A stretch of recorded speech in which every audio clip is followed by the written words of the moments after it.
Hi, I'm Stephany, and welcome to Repair and Replace, your online resource for quick and easy repairs. In this episode, we'll replace the wick and evaporator pad in a White Rodgers HFT2100 humidifier. To order online, explore our website below. To begin, you'll need an evaporator pad and wick, and a flat blade screwdriver. The HFT2100 uses an electronic pulse controller to regulate water supply to the unit.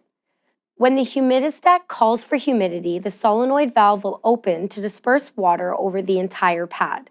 As air flows over the pad, it picks up moisture and is distributed around your home by your furnace.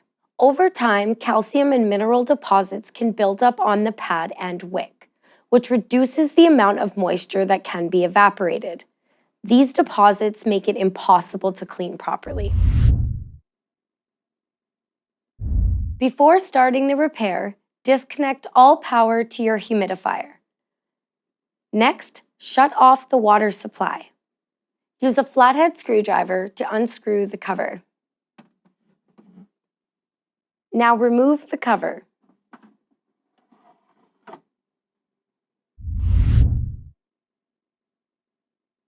First, tilt and remove the pad.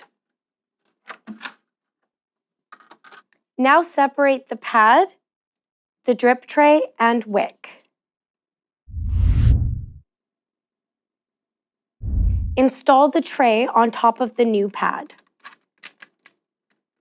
Next, align the grooves and install the new wick. Now tilt the pad back into place.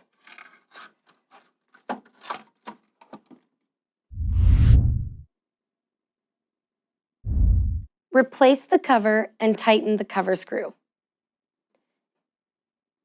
Next, turn on the water supply. Finally, turn the power back on. If you found this video useful, hit like. To keep up to date on Repair and Replace, please subscribe. And for the widest selection of parts, low prices, and same-day shipping, explore our website below. Thanks for watching.